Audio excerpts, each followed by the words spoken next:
wabarakatuh. Bismillahirrahmanirrahim. Alhamdulillahilladzi syarrafana bi syahri Ramadan lis-siyami walil qiyami wa li ma'rifatihi wa li ma'rifati rasulih sallallahu alaihi wasallam. Asyhadu an la ilaha illallah wahdahu la syarikalah wa asyhadu anna Muhammadan abduhu wa rasuluh alladzi la nabiyya ba'dah. Allahumma salli wa sallim wa barik ala sayyidina Muhammadin an-nuri dzati wa sirri sari fi sairil asma'i was sifat wa ala alihi wa ahli baitihi wa dzurriyyatihi wa warathatihi ila yaumiddin. Allahumma arhamna bitarkil ma'asi abadan ma abqaitana warhamna min an natakallafa ma la ya'nina warzuqna husnan nazari fima yurdika anna birahmatika ya arhamar rahimin. Allahumma faqihna fid din wa 'allimna at-ta'wil, amin ya rabbal alamin. Yang sama-sama kita muliakan para guru, para khalifah, Buya Datu Asa, dan para khalifah-khalifah yang lain, para mursyid, dan seterusnya kepada seluruh jamaah suluk surau ridha ilahi yang insyaallah dimuliakan dan dirahmati oleh Allah Subhanahu wa taala. Kembali kita bersyukur kepada Allah sampai sore hari ini, di hari yang keberapa ini? Hari ke-22 ya.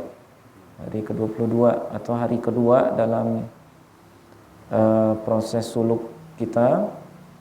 Kita berharap mudah-mudahan Allah Subhanahu wa taala senantiasa menjaga kita semua, baik zahir ataupun batin.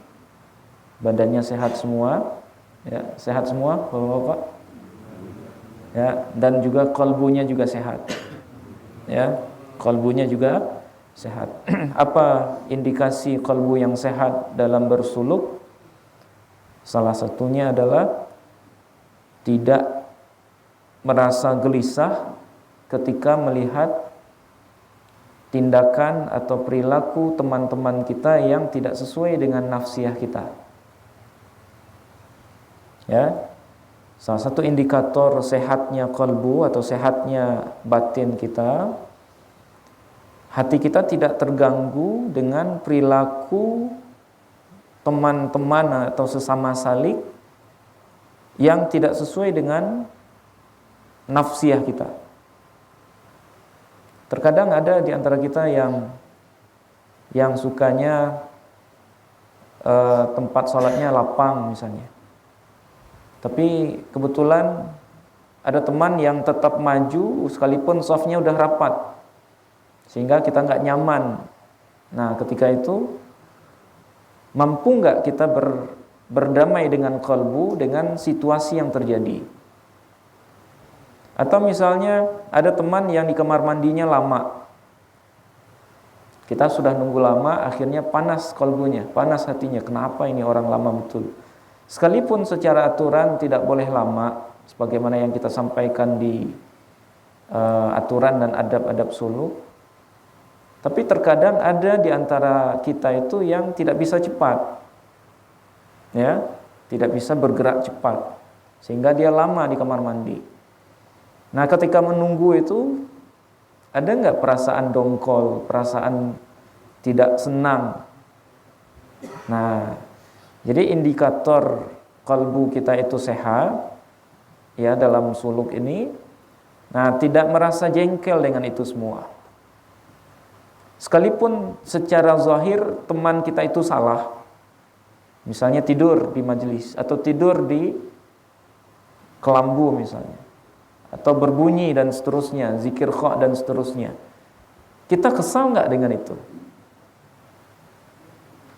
Nah, ketika masih kesal, ketika masih terganggu kalbunya dengan itu, berarti kita masih belum salamatus sadar. Kalbu kita masih belum selamat itu dalam bersuluk. Nah, dalam suluk saja kita tidak bisa berdamai dengan situasi, apalagi di luar suluk. Nah, jadi suluk ini bukan berarti tantangannya tidak banyak ya, justru tantangannya akan semakin banyak.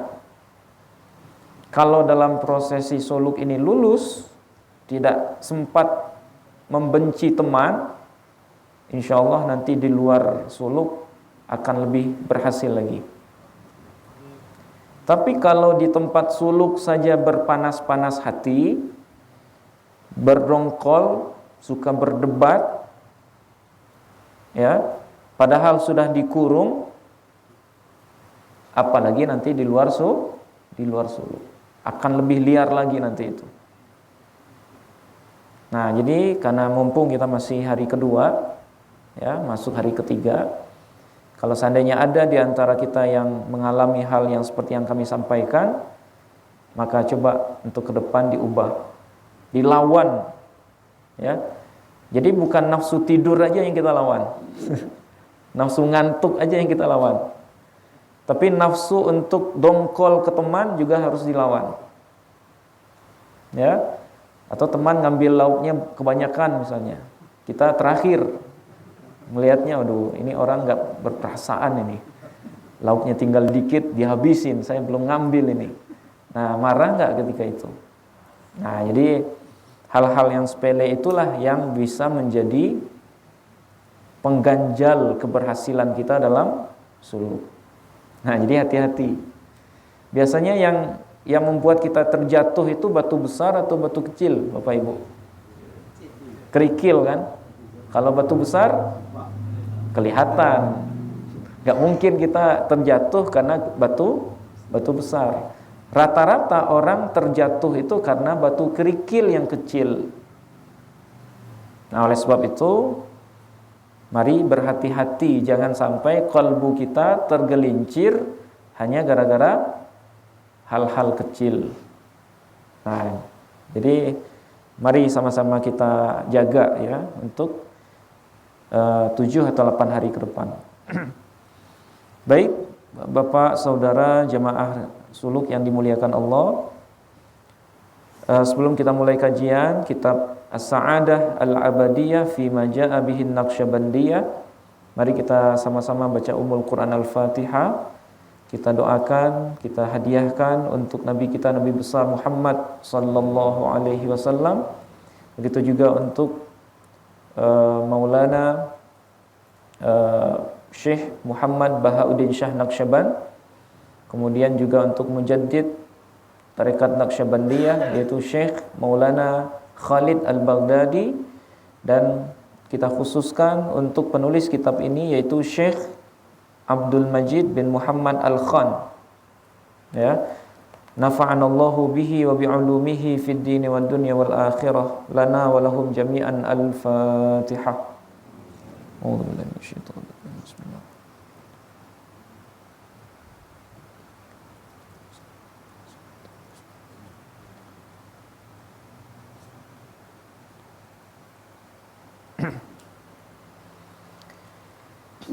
Baik, Bapak Saudara yang dimuliakan Allah, kalau amanah dari Abuya, kitab ini nanti akan berisi beberapa adab-adab khusus yang berkenaan dengan suluk. Jadi kalau bisa setiap kali kajian itu semuanya bawa buku catatan ya. Kalau bisa semuanya nulis tema-tema besar yang disampaikan oleh penulis kitab ini. Nah, kata Abuya itu oleh-oleh ya. Jadi nanti 3 bulan setelah ini lihat buku catatan, hari Selasa jam 4:30 sore belajar ini misalnya. Nah, itu kenang-kenangan. Nah, jadi kalau kita ngelihat itu ada jejak ya. Ada bekas kalau kita pernah ngaji, pernah suluk. Oke. Kemarin kita sudah baca muqaddimah dari kitab ini. Dan kita simpulkan, pertama, belajar zikir itu wajib sebagaimana wajibnya belajar Quran. Sebagaimana Quran harus dipelajari secara talaqi, langsung dari mulut sang guru, maka mempelajari ilmu zikir juga harus talaqi, harus langsung dari guru. Tidak cukup hanya dengan membaca ataupun dengan mendengar. Nah, kemudian kesimpulan yang kedua, kita tidak boleh terlalu fanatik dengan tarekat yang kita amalkan. Karena kemarin beliau menyebut di sini, sekalipun beliau bertarekah Naqsyabandiyah Khalidiyah, beliau tidak ragu untuk merekomendasikan kita untuk mempelajari ilmu zikir ini dari tarekat lain. Salah satunya dari tarekat Tijaniyah yang dicetus oleh Imam Ahmad At-Tijani. Karena sumber atau asal dari semua tarekat itu adalah dari Nabi Muhammad sallallahu alaihi wasallam. Nah, sehingga tidak ada kesempatan bagi kita untuk mengatakan bahwa satu-satunya tarekat yang benar itu hanya tarekat kita. Sementara tarekat orang lain tidak benar atau belum tentu usul ke Allah misalnya. Nah, kemudian salah satu indikator seseorang yang berbuat baik kepada dirinya yaitu orang yang Orang yang menggunakan semua daya dan upayanya untuk ma'rifat atau untuk mengenal Allah dan Rasulullah sallallahu alaihi wasallam. Nah, karena sejatinya tujuan kita hidup ini adalah untuk mengenal Allah. Apa dalilnya? Surah Az-Zariyat ayat 56 ya. Wa ma khalaqtul jinna wal insa illa liya'budun. Nah, liya'budun di sana menurut Ibnu Abbas ya, sahabat Nabi, itu maknanya adalah liya'rifun. Tidak aku ciptakan jin dan manusia kecuali supaya mereka liya'rifuni, supaya mereka mengenal aku, kata Allah Subhanahu wa taala. Nah, jadi karena itu merupakan tujuan utama kehidupan kita, maka kajian tentang ma'rifatullah dan ma'rifatul Rasulullah itu merupakan kajian utama yang harus kita kaji sebelum mengkaji yang lain. Karena dalam ungkapan ulama disebutkan awwaluddin ma'rifatullah ya. Awal agama itu adalah mengenal Allah. Nah, kemudian beliau juga menjelaskan silsilah tarekat Naqsyabandiyah Khalidiyah ini nyambung mulai dari siapa? Mulai dari Nabi. Nah, kalau kita sebut dari Sayyidina Abu Bakar, seolah-olah itu buatan Sayyidina Abu Bakar. Nah, di silsilah yang paling atas siapa? Yang paling atas siapa? Nabi kan? Berarti tarekat Naqsyabandiyah Khalidiyah ini itu dia sejatinya bersumber dari Rasulullah. Yang diwariskan atau diajarkan Rasulullah kepada Sayyidina Abu Bakar As-Siddiq, kemudian oleh Sayyidina Abu Bakar diajarkan lagi kepada Sayyidina Salman Al-Farisi, dari Sayyidina Salman kepada Imam Qasim bin Muhammad bin Abi Bakar As-Siddiq, kemudian lanjut sampai kepada guru-guru kita. Nah, jadi yang di depan ini sebenarnya yang di belakang kita ini sebenarnya adalah garansi kalau apa yang kita amalkan dalam suluk ini itu merupakan sesuatu yang langsung diajarkan oleh baginda Rasulullah sallallahu alaihi wasallam. Jadi tidak mengada-ada. Jadi amalan suluk kita ini bukan buatan guru kita, bukan.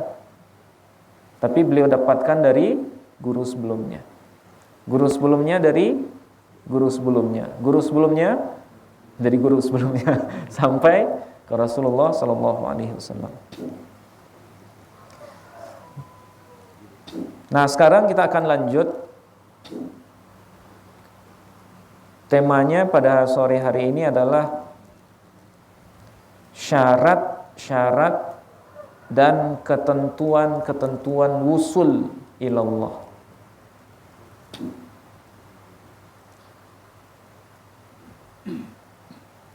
Oke, selama ini kalau Bapak atau saudara jamaah yang dimuliakan Allah mendengar istilah wusul ilallah, apa yang dipahami?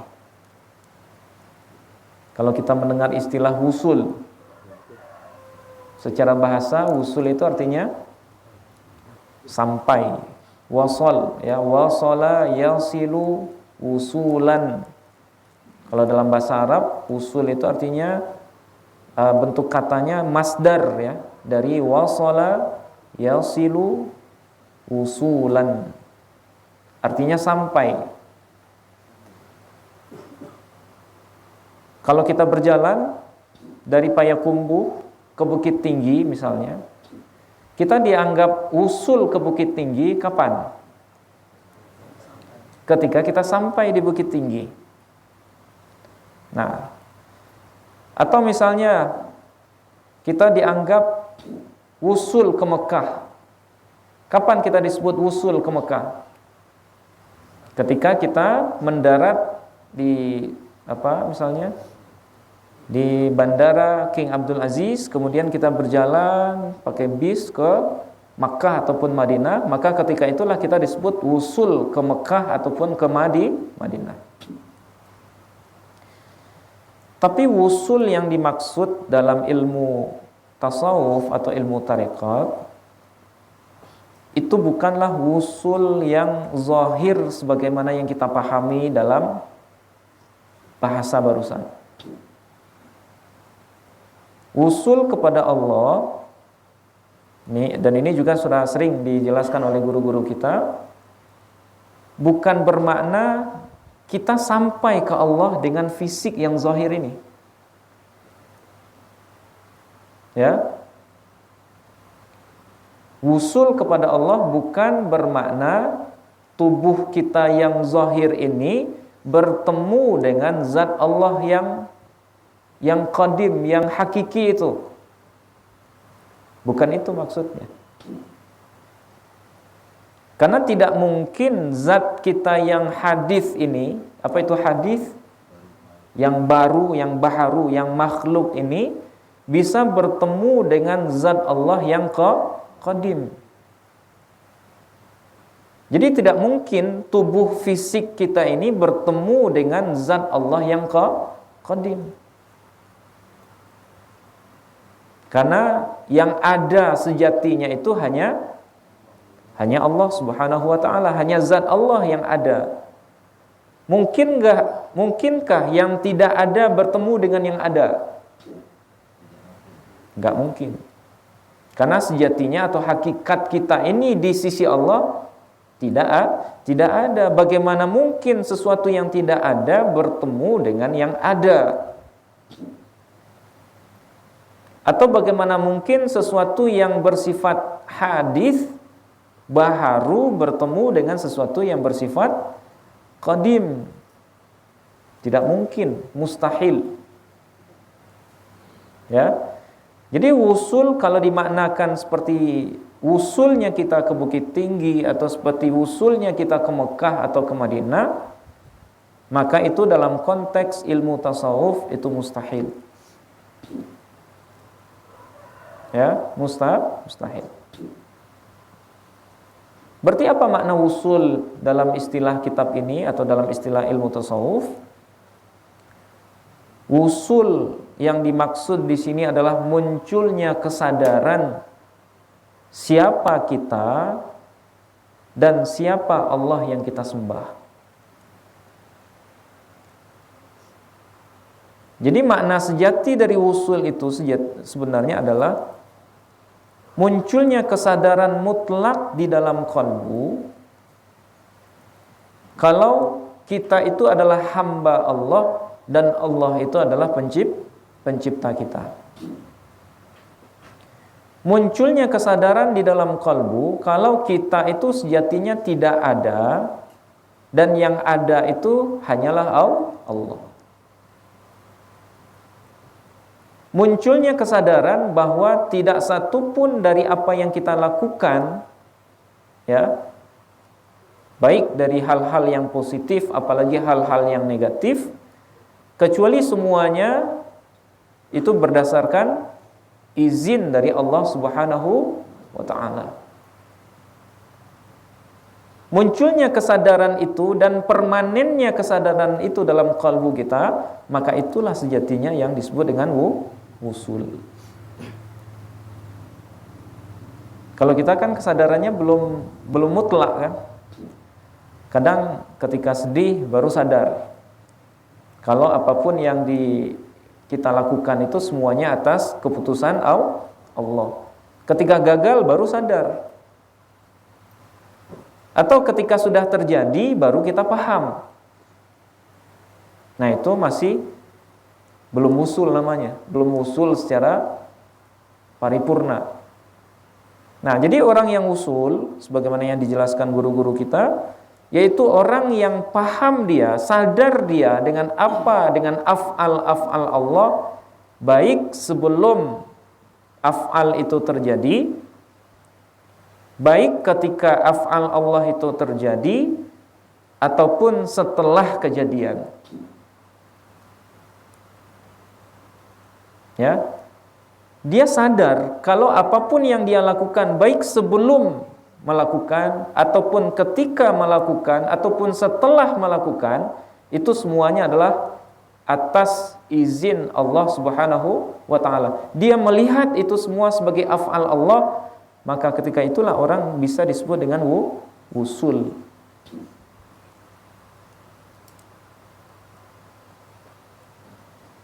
Ya. Jadi dia tidak lagi bersandar ke dirinya, tapi dia bersandar kepada Allah Subhanahu wa ta'ala secara murni, bukan juga hanya ungkapan bahasa-bahasa saja, enggak.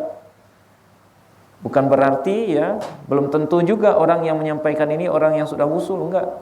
Belum tentu juga.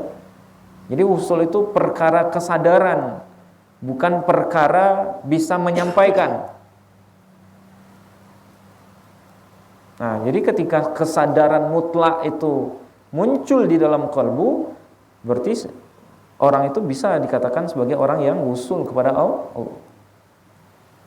Nah, sekarang apa saja syarat? Bagaimana tahapan-tahapan seseorang bisa wusul ke Allah dengan makna yang seperti yang kita sampaikan? Nah, di sini ada beberapa syarat dan ketentuan yang harus kita lakukan. Nah, langsung saja kita baca.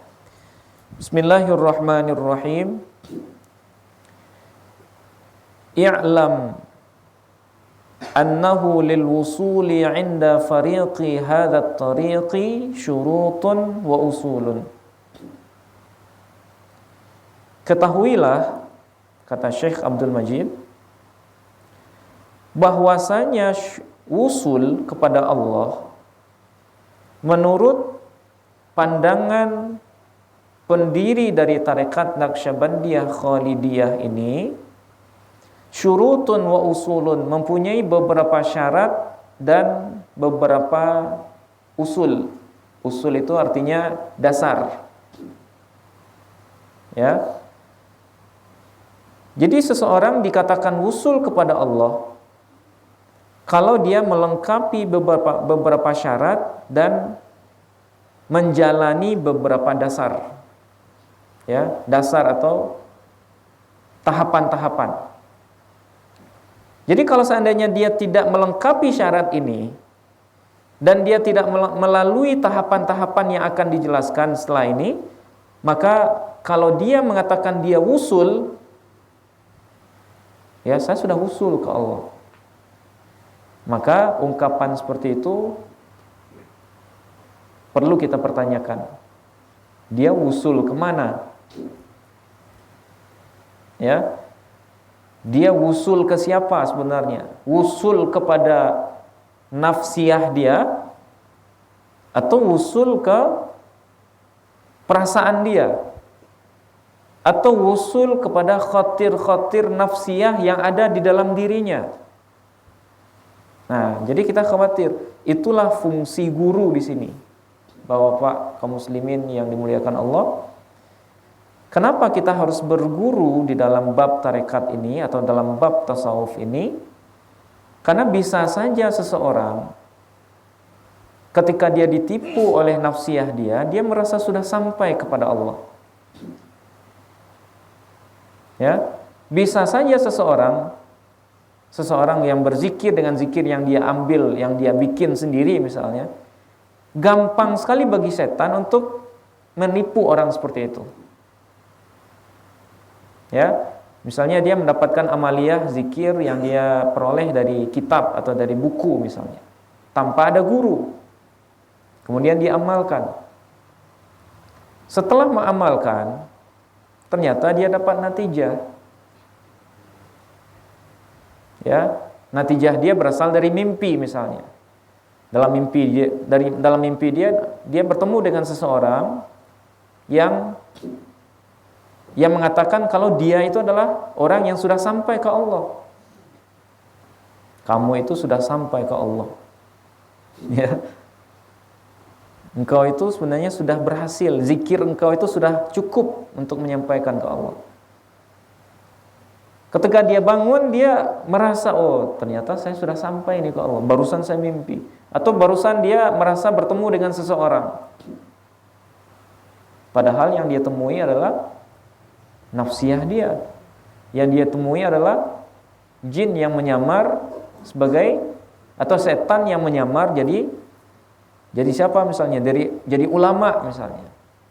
Nah, kalau seseorang tidak berguru dalam bab ini, maka pasti dia akan tertipu dengan pengalaman-pengalaman pribadinya. Nah, itulah maka wajib hukumnya, nah sebagaimana yang kita jelaskan kemarin, mengambil ilmu ini dari guru secara langsung. Ya, karena sangat besar musibah yang akan didapat seseorang kalau dia hanya berzikir tanpa ada guru. Nah, sekarang apa saja syarat dan tahapan-tahapannya? Amma syurutu fa arba'atun. Adapun syarat-syarat usul kepada Allah itu ada 4. Nah, jadi di sini disebutkan ada 4 syarat seseorang bisa dikatakan wusul kepada Allah.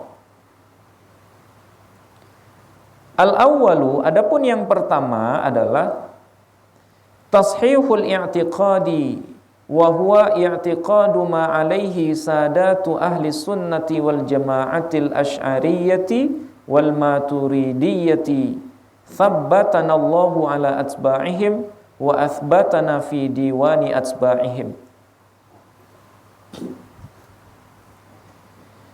Syarat pertama seseorang itu bisa wusul kepada Allah yaitu ketika tashihul i'tiqad, ketika i'tikad atau tauhid dia sudah sahih atau sudah benar.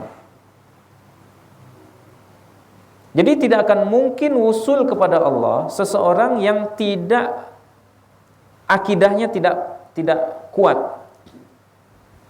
Tidak mungkin wusul kepada Allah orang yang secara akidah bermasalah.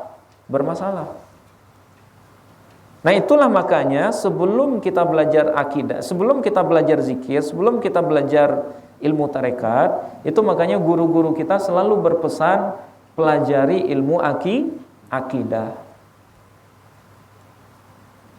Karena dengan ilmu akidah itulah nanti kita bisa membentengi diri dari bisikan-bisikan yang bukan dari Allah Subhanahu wa taala ataupun atau ilham-ilham ilahi.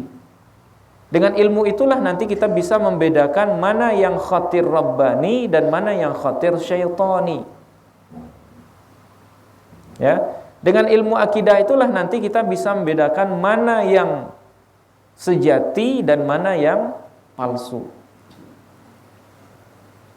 Nah, itu makanya di ribat kita juga belajar akidah.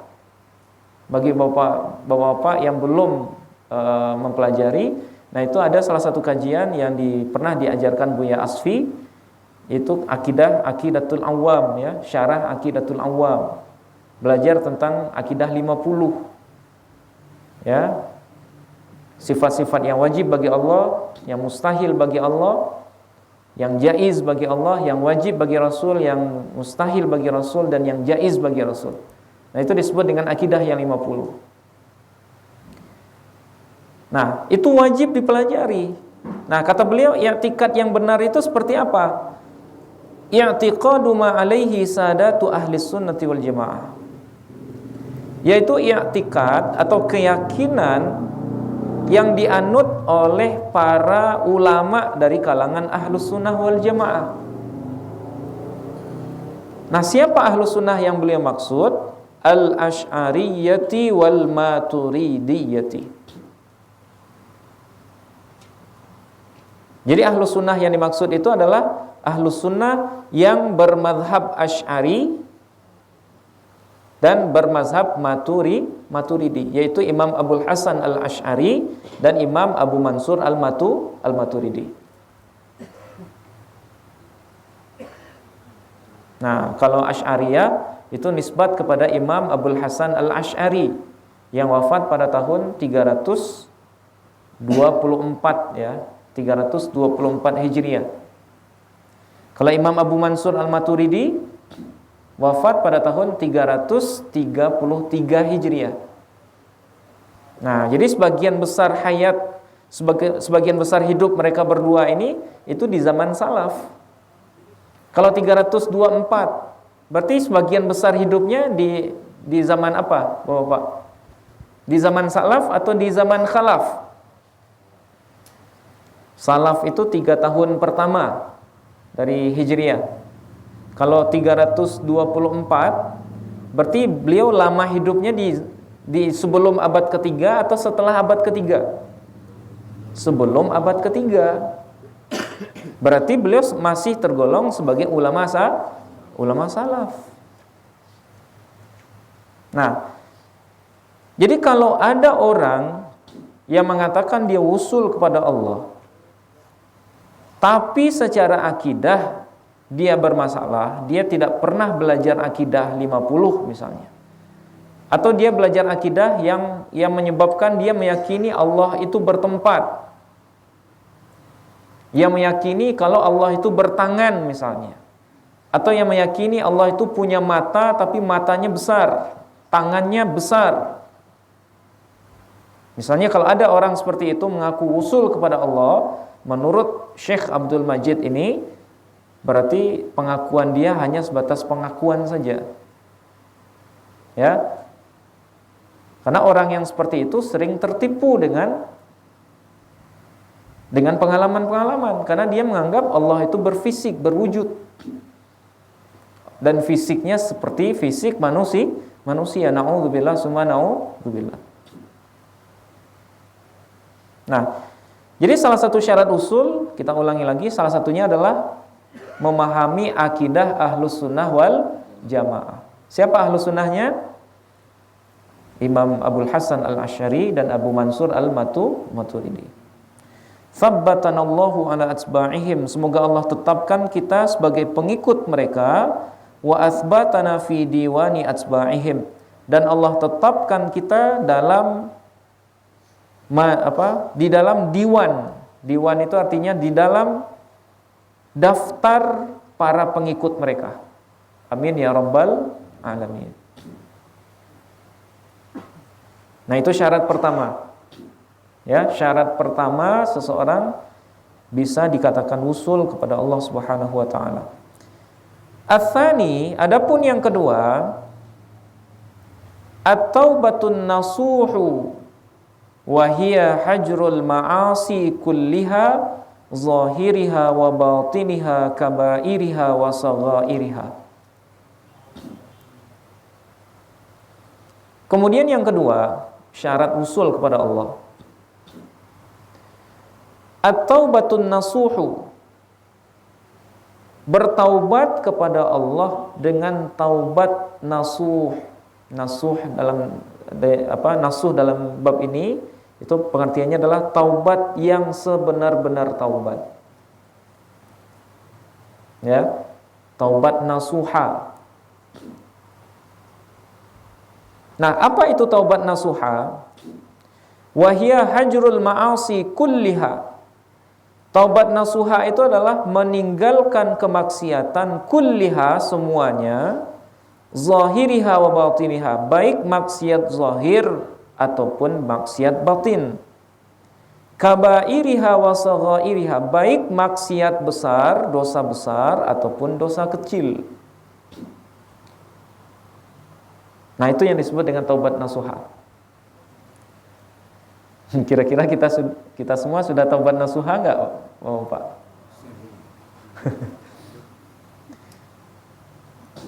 Oke, di sini perlu kita garis bawahi ya. Taubat nasuha itu bukan berarti orang yang tidak punya salah sama sekali. Ya. Taubat nasuha itu bukan berarti orang yang maksum. Karena maksum itu hanyalah Rasulullah atau rasul-rasul dan nabi-nabi saja yang maksum. Kalau kita manusia, itu adalah mahallul khata' wan nisyan. Manusia ini adalah tempatnya salah dan lupa. Berarti kalau kita manusia ini tempatnya salah dan lupa, ya. Kalau pengertian taubat nasuha itu tidak pernah sama sekali berbuat salah, berarti mungkin enggak kita manusia ini tidak salah? Tidak akan mungkin, ya. Bahkan lupa kepada Allah sekalipun sedetik itu sudah kesalahan, itu sudah dosa sebenarnya, kata Imam Al-Ghazali. Ya, lalai mengingat Allah sekalipun sedetik, sekalipun sesaat, itu sudah maksiat. Berarti siapa ini yang dimaksud dengan orang yang bertaubat nasuha? Nah, taubat nasuha di sini itu adalah sebagaimana yang disampaikan Allah dalam surah Al-Baqarah, innallaha yuhibbut tawwabina wa yuhibbul mutatahhirin. Sesungguhnya Allah itu menyukai orang-orang yang tawwab. Apa itu tawwab? Tawwab itu beda dengan taib. Dalam bahasa Arab ada taibun, ada tawwabun. Kalau taibun itu orang yang bertaubat sekali saja, taib. Orang yang taubat biasa saja, itu taib namanya, taibun. Tapi dalam Quran Allah tidak mengatakan innallaha yuhibbut taibin. Allah mengatakan innallaha yuhibbut tawwabin. Nah, ini juga sudah sering diulang Abu ya. Tawwabin di sini secara bahasa, tawwab itu adalah amthilah mubalaghah dari taibun. Tawwab itu artinya orang yang senantiasa bertaubat, senantiasa mengulang-ulang taubatnya ketika dia terjerumus ke lubang maksiat. Jadi tawab atau taubat nasuha itu bukan orang yang bertaubat setelah itu nggak ada lagi taubat setelah itu, nggak seperti itu taubat nasuha. Ya. Karena belum ada jaminan setelah kita taubat, kita nggak bikin dosa lagi, nggak ada jaminan. Sampai kita menghembuskan nafas terakhir, taubat itu wajib diulang-ulang terus. Berarti taubat nasuha itu adalah gabungan dari semua taubat yang kita biasakan dalam kehidupan kita, yang pada akhirnya kita mati dalam taubat itu. Nah, itulah yang taubat nasuha. Berarti taubat nasuha itu bukan taubat sekali, istighfar sekali, setelah itu berhenti dan mengatakan saya sudah taubat. Bukan itu yang taubat. Ya, itu baru mengucapkan lafaz taubat. Taubat itu bukan mengucapkan astagfirullah.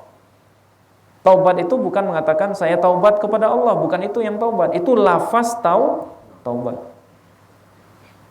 Yang taubat sejatinya itu adalah bagaimana kita merasa kita ini adalah tempat salah dan tempat dosa, dan dengan kesadaran itu kita selalu ingin kembali ke Allah. Itu yang taubat nasuha. Adanya keinginan untuk selalu meminta maaf, meminta ampun ke Allah setiap saat. Ya, setiap setiap saat. Karena kita itu pendosa setiap saat. Ya, setiap detik kita itu pendosa. Karena tadi kata Imam Al-Ghazali apa? Lalai satu saat, satu detik mengingat Allah itu dosa. Berarti siapa di antara kita yang nggak ada dosa? Mungkin dosa zahir kita bebas ya. Di sini nggak ada yang lihat sesuatu yang aneh-aneh. Nggak ada yang bikin maksiat zahir di sini. Ya kan? Insya Allah terjaga ya. Tapi siapa yang menjamin kita selamat dari maksiat batin? Salah satu maksiat batin, ghaflah, lalai mengingat Allah satu detik itu kemaksiatan. Berarti nggak mungkin taubat nasuha itu hanya satu kali taubat. Taubat nasuha itu selalu merasa pendosa dan selalu kembali ke Allah. Itulah yang taubat nasuha. Jadi jangan sekali-kali merasa orang suci, ya. Tidak satu pun di antara kita yang suci. Karena kita semua pendosa setiap detik, maka tidak ada kesempatan untuk kita melihat diri suci sementara orang pendosa. Gak usah. Saking pendosanya kita, sebenarnya kita gak ada waktu buat ngurusin orang lain. Ya, saking banyaknya dosa kita, karena setiap detik kita berdosa, seharusnya kita nggak ada waktu buat mikirin atau buat mencela orang lain. Ya, karena kata Buya Mursal dulu pas kajian beliau, ketika kita nunjuk orang lain, mencela orang lain dengan pendosa, itu kita nunjuk empat jari kita ke kita. Yang satu buat orang, empatnya ke kita. Itu kata Buya Mursal ya. Nah, berarti hakikat taubat nasuha itu adalah apa tadi? Kesadaran kalau kita pendosa dan kita ingin selalu kembali ke Allah. Nah, itu yang taubat nasuha. Nah, di sini dijelaskan wal azmul musammamu ala adamil audi ilaiha. Dan adanya azam itu tekad ya. Adanya tekad yang kuat untuk tidak kembali kepada kemaksiatan itu. Jadi ketika taubat harus ada azam, harus ada tekad di dalam kalbu kita. Kalau kita tidak akan kembali lagi ke maksiat yang sama. Tekad maksudnya. Ya, tekad itu keinginan. Tapi kalau seandainya tersalah lagi gimana? Ya balik lagi. Nah, itu yang nasuha. Nasuha itu adalah ketika salah balik lagi, itu taubat nasuha itu. Salah, jatuh balik lagi, jatuh balik lagi, jatuh balik lagi. Itu makanya di sini ada nggak zikir kita yang kosong dari istighfar? Nggak ada. Ya, setiap sholat istighfar, habis sholat istighfar. Kenapa setelah sholat istighfar? Bukannya sholat itu kebaikan? Siapa yang menjamin kita sholat selama sholat nggak putus ingat ke Allah? Kan nggak ada. Ya, dan sholat kita itu juga kalau kata Abuya itu hanya latihan saja, latihan mengingat Allah. Siapa yang menjamin sholat kita tadi diterima? Pikiran kita kemana-mana kok. Ya, sedang sholat kita belum tentu diterima, kemudian kita merasa kita orang suci. Itu kan sesuatu yang sangat nihil sekali ya. Ya. Sesuatu yang memalukan sekali, merasa suci padahal sholatnya saja pikirannya kemana-mana. Jadi tidak satu pun di antara kita yang berhak, termasuk kami yang di depan ini, mengatakan diri suci, diri tidak punya dosa. Kita semua pendosa. Sebagai pendosa, maka kita harus kembali kepada Allah setiap saat. Nah, meninggalkan maksiat semuanya, kemudian bertekad untuk tidak kembali mengulanginya, wan nadamu shadiqu ala maqtarafa minha. Dan adanya penyesalan yang jujur dari dalam hati terhadap maksiat yang pernah dilakukan. Nah, itu syarat-syarat taubat nasuha. Pertama, meninggalkan maksiat. Kemudian yang kedua apa? Bertekad untuk tidak mengulanginya. Yang ketiga, menyesal dengan sebenar-benar menyesal atas perbuatan yang sudah dilakukan. Kemudian yang keempat, wattadarru'u ilallahi ta'ala fil afwi anha. Kemudian tadarru' itu merendahkan diri kepada Allah dalam atau pada saat meminta ampun terkait dosa maksiat yang dilakukan. Jadi ketika taubat, ketika istighfar, kita harus merendahkan diri. Jangan juga kita istighfar tapi merasa suci. Nah, inilah sebuah kemunafikan yang sering kita lakukan. Kita melafazkan istighfar tapi kita merasa lebih baik dari orang. Mulut kita mengatakan astaghfirullahalazim, tapi kita merasa lebih baik dari teman yang di samping kiri kanan kita. Itu Allah. Kalau seandainya dizahirkan itu ya, Allah mungkin pengen jitak kepala kita itu. Ya. Mulut mengatakan astaghfirullahalazim, tapi kalbu kita bilang, "Oh, kamu orang suci." Ya, kamu orang suci, kamu tuh teman kamu tuh. Dia enggak zikir. Ya. Kalau Allah zahirkan iqab yang beliau akan turunkan, itu mungkin beliau benamkan kita ke dalam bumi terdalam itu. Engkau istighfar kepada mulutmu menyebut astagfirullah, tapi qalbumu menyombongkan diri. Ya. Nah, itu makanya kita istighfar juga dari istighfar yang munafik. Kita mohon ampun ke Allah kalau istighfar yang kita ucapkan hanya istighfar lisan saja. Na'udzubillah summa na'udzubillah.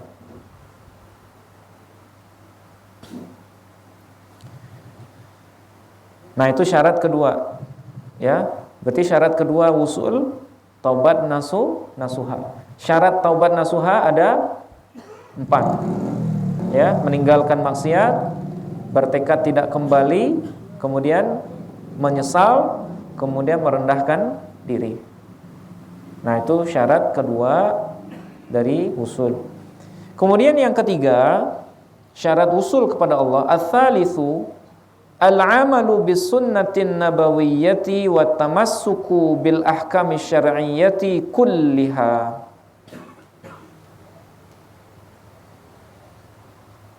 Yang ketiga adalah, kata beliau, al-amalu bis sunnatin nabawiyyati. Yang ketiga adalah beramal berdasarkan sunnah-sunnah Nabi. Wa tamassuku bil ahkami syar'iyyati, dan bertamassuk. Bertamassuk itu artinya berpegang teguh dengan hukum-hukum syariat kulliha, semuanya. Nah, ini syarat usul yang ketiga. Berarti beramal dengan sunnah-sunnah Nabi dan berpegang teguh dengan syariat. Nah, ini sekaligus mempertegas tidak ada orang usul kepada Allah dengan meninggalkan syariat. Nah, ini seringkali ditegaskan oleh guru-guru kita. Ya. Tidak ada orang yang mengaku usul kepada Allah tapi dia meninggalkan syariat.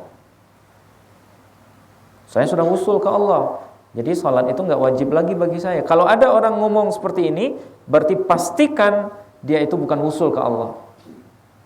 Tapi mungkin dia usul ke musuh Allah. Siapa musuh Allah? Iblis, syaitan, ya. Karena secara kaidah semakin orang bertasawuf, ya, semakin orang bertasawuf, dia biasanya semakin bersyariat. Semakin seseorang bertasawuf, dia akan semakin menjaga syariat. Jadi bohong klaim kalau seandainya ada orang dia mengatakan ma'rifat dengan Allah, tapi dia tidak sholat, dia tidak puasa, dan dia zahirkan itu dalam bentuk kata-kata. Nah, ingat ya, yang terakhir ini yang penting. Dia zahirkan tidak wajibnya sholat, tidak wajibnya puasa itu lewat kata-kata. Apa kata dia? Saya sudah usul. dan Allah sudah mengatakan saya tidak wajib lagi sholat, tidak wajib lagi puasa. Kalau zahir ungkapan ini dari mulut orang itu, maka pastikan dia wusulnya ke musuh Allah. Dia bukan wusul ke Allah. Nah, bedakan dengan orang yang tidak terlihat sholat. Nah ini, orang yang tidak terlihat sholat belum tentu orang itu mengingkari hukum sholat. Nah ini kaitannya dengan hubungan relasi seorang murid kepada guru ini.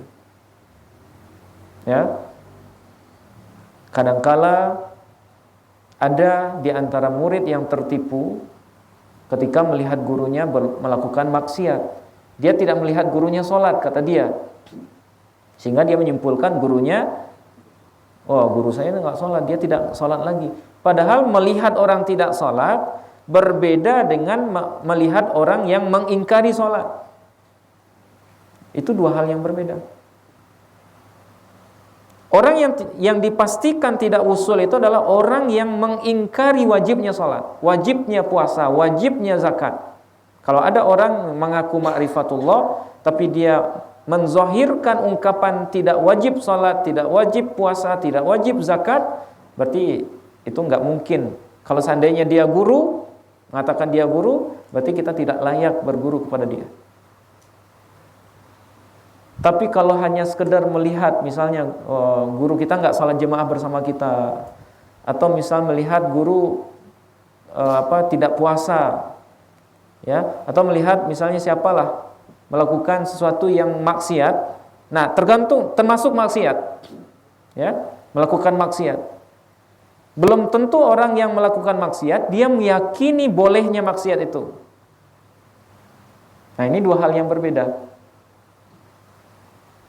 Pelaku maksiat dengan fasik itu berbeda. Kalau orang fasik, dia melakukan maksiat sembari meyakini kalau itu boleh.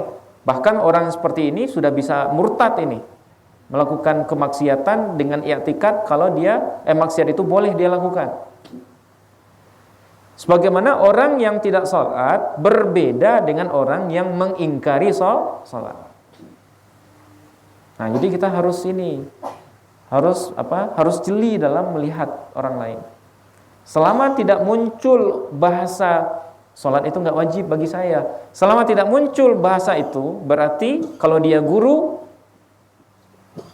bisa saja ya masih wajib bagi kita untuk ngikutin dia. Kalau dia sudah mengajari kita tentang ilmu ma'rifatullah. Nah, jadi kita kembali ke sini, ya, seseorang yang usul kepada Allah itu pasti mengamalkan syariat, pasti mengikuti sunnah-sunnah Rasulullah. Nah itu makanya di ribat kita sebelum talqin apa? Nah ini sudah ribuan kali diulang Abu ya. Sebelum talqin berilmu dulu tentang apa yang akan diamalkan. Nah itu makanya di ribat juga ada program mana dalilnya itu. Tujuannya supaya kita paham dengan amaliyah yang kita amalkan atau yang kita kerjakan. Wa ta'addubu bi adabid din al-mutahhari, dan beradab dengan adab-adab agama yang suci, maksudnya dengan adab-adab yang sudah diajarkan oleh agama kita. Nah, jadi orang usul pasti beradab. Ya, jangankan ke Allah, ke manusia pun dia beradab. Ya, adabnya adab-adab yang sesuai dengan ajaran Rasulullah sallallahu alaihi wasallam. Nah, bagaimana hal itu bisa kita lihat? Orang yang mengamalkan sunnah, berpegang teguh dengan syariat. Nah, seperti apa orang itu? Wa dzalika bittiba'i madhhabi ahadil a'immatil arba'ati al-izam wal akhdhu bil ahwati wal 'amalu bil mu'tamadi fi dzalikal madhhab. Nah, syarat yang ketiga ini bisa kita lihat atau bisa kita lakukan dengan mengikuti mazhab atau dengan mengikuti salah satu mazhab yang 4. Berarti mazhab yang 4 apa itu? Secara berurut, mazhab Hanafi, mazhab Maliki, mazhab Syafi'i, dan mazhab Hambali.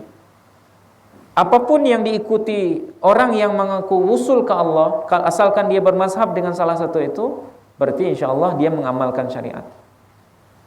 Ya, jadi kita supaya aman, karena kita tidak bisa langsung ngambil ke Al-Quran dan hadis, berarti cara teraman kita bersyariat itu dengan mengikuti salah satu mazhab yang 4. Kalau kita di Indonesia ngikutin mazhab Syafi'i, ya, karena mazhab itulah yang sampai ke negeri kita sampai saat ini. Bukan berarti orang yang bermazhab selain Syafi'i itu sesat, enggak. Ya, kebetulan saja mazhab yang ajarannya sampai ke negeri kita adalah ajaran mazhab Syafi'i. Nah, ikuti ajaran itu. Insya Allah kita selamat. Kemudian syarat usul yang keempat, ar-rabi'u, sedikit lagi, ar-rabi'u, adapun yang keempat, ijtinabul bid'atid daniyati, ayat taba'udu anil aqwali wal af'ali wal mu'taqadati allati ahdatsaha ahadul firaqid dhallati. Syarat usul yang keempat adalah menjauhi bid'ah yang rendah. Nah, beliau nyinggung juga masalah bid'ah di sini. Ya. Menjauhi perbuatan-perbuatan bid'ah yang rendah. Maksudnya apa? Menjauhi perkataan, menjauhi perbuatan dan keyakinan-keyakinan yang dibuat oleh golongan-golongan yang sesat. Ya. Menjauhi perkataan, perbuatan dan keyakinan-keyakinan yang dilakukan atau yang dibikin-bikin oleh golongan orang-orang yang sesat. Nah, ini syarat usul yang keempat. Ini juga sekaligus mempertegas kalau mursyid-mursyid kita di kalangan tarekat Naqsyabandiyah Khalidiyah itu semuanya adalah orang-orang yang kuat syariatnya dan orang-orang yang tidak biasa melakukan kebid'ahan. Buktinya beliau di sini mewanti-wanti kita untuk tidak melakukan kebid'ahan. Jadi kalau ada yang mengatakan tarekat Naqsyabandi itu bid'ah, zikir-zikirnya bid'ah, amaliyah-amaliyahnya bid'ah, kemudian apa lagi? Prosesi-prosesi talqin dan segala macam itu bid'ah. Kalau ada orang mengatakan seperti itu, berarti dia belum kenal dengan pendiri tarekat Naqsyabandi yang sebenarnya. Karena para ulama tarekat Naqsyabandiyah Khalidiyah itu mewanti-wanti siapapun yang mengikuti tarekatnya untuk menjauhi bid'ah yang diada-adakan, baik berupa perkataan, perbuatan ataupun keyakinan. Berarti insya Allah aman. Ya, tidak ada yang kita khawatirkan bahwa kaum muslimin yang dimuliakan Allah, dijamin berdasarkan kitab ini, dijamin semua amalan yang kita amalkan dalam suluk ini, dalam tarekat Naqsyabandiyah Khalidiyah ataupun dalam tarekat pada umumnya, itu semuanya insya Allah terbebas dari bid'ah. Semuanya ada dalilnya. Ya, semuanya ada dalilnya. Sudah berapa kali ini kita ulang. Tujuannya untuk meyakinkan kalau apa yang kita amalkan ini tidak keluar, tidak melenceng dari syariat. Ya, tidak keluar dari syariat. Walam yuqarrirha ulama'u ahadil madzahibil arba'ati. Dan kebid'ahan itu salah satunya tidak ditetapkan oleh salah satu imam dari madhab-madhab yang 4. Berarti selama masih ada pendapat salah satu madhab yang 4, apakah itu bisa kita sebut bid'ah? Misalnya nih, ada sebuah amalan di dalam mazhab Syafi'i tidak diamalkan, tapi dalam mazhab Maliki diamalkan. Apakah ketika kita mengamalkan itu dalam mazhab Maliki itu bid'ah? Atau kebalikannya? Dalam mazhab Hanafi misalnya itu bid'ah, tapi dalam mazhab kita Syafi'i itu boleh. Ketika kita amalkan, apakah itu bid'ah?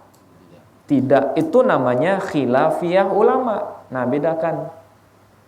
Ada yang disebut dengan khilafiyatul ulama, ada yang disebut dengan bid'ah. Kalau bid'ah itu sesuatu yang oleh mazhab yang 4 itu tidak dikerjakan, atau tidak satu pun dari mereka yang merekomendasikan itu, kemudian kita buat, berarti itu bid'ah. Tapi kalau ada yang mengatakan ini sunnah, ini jaiz, kemudian ini tidak boleh dilakukan, kalau masih ada perbedaan pendapat dalam hal itu, maka itu tidak bisa disebut bid'ah. Itu kita sebut dengan khilafiyah. Dan itu biasa dalam Islam. Ya, biasa dalam Islam. Nah, apa dasarnya? Dasarnya berdasarkan kullu bid'atin dhalalatun wa kullu dhalalatin finnar. Tiap-tiap bid'ah itu adalah sesat dan tiap-tiap kesesatan itu dalam neraka. Nah, jadi di sini beliau menggarisbawahi sekali lagi, orang yang wusul kepada Allah tidak mungkin membiasakan bid'ah. Wa ammal usulu fa arba'atun. Adapun tahapan-tahapannya ada 4 juga. Nah, ini insyaallah besok kita lanjutkan. Berarti kalau kita simpulkan, usul itu punya syarat dan punya tahapan. Syaratnya ada 4. Pertama tadi mempunyai akidah menganut akidah Ahlus Sunnah wal Jamaah. Kemudian yang kedua, taubat nasuha. Taubat nasuha itu ada 4 juga syaratnya. Ya, tadi meninggalkan maksiat, bertekad untuk tidak kembali, menyesal, kemudian merendahkan diri. Kemudian syarat ketiga, mengamalkan sunnah dan berpegang teguh dengan syariat. Kemudian yang terakhir, menjauhi bid'ah-bid'ah yang rendah, baik dalam perkataan, perbuatan ataupun keyakinan-keyakinan. Nah, ini di antara kajian yang dapat kita bacakan. Mudah-mudahan 4 syarat ini bisa kita istiqomahkan. Kalau seandainya kita kurang, mari kita tambah, karena wusul ini bukan perjalanan semenit 2 menit. Wusul kepada Allah itu bukan perjalanan 10 hari. 10 hari suluk langsung wusul. Gak ada jaminan ya. Bahkan 40 hari sekalipun tidak ada jaminan wusul ke Allah. Tapi kita berniat, mudah-mudahan ini dipandang Allah sebagai upaya kita untuk sampai kepadanya. Ya. Jadi tidak ada jaminan di sini setelah 9 hari ini jadi orang soleh semua, enggak ada jaminan. Ya. Nah, tapi kita berharap mudah-mudahan Allah menjadikan amaliyah ini menjadi wasilah kita menjadi orang soleh, kita menjadi orang yang istiqomah, dan pada akhirnya kita menjadi orang yang wusul kepada Allah Subhanahu wa taala.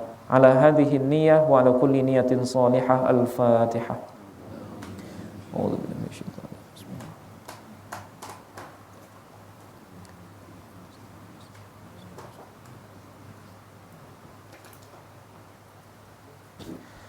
Oke, mungkin ini saja yang dapat kami sampaikan. Terlebih terkurangnya mohon maaf. Kita akhiri dengan hamdalah alhamdulillahirabbil alamin. Subhanakallahumma wa bihamdika asyhadu an la ilaha illa anta astaghfiruka wa atubu ilaik. Assalamualaikum warahmatullahi wabarakatuh.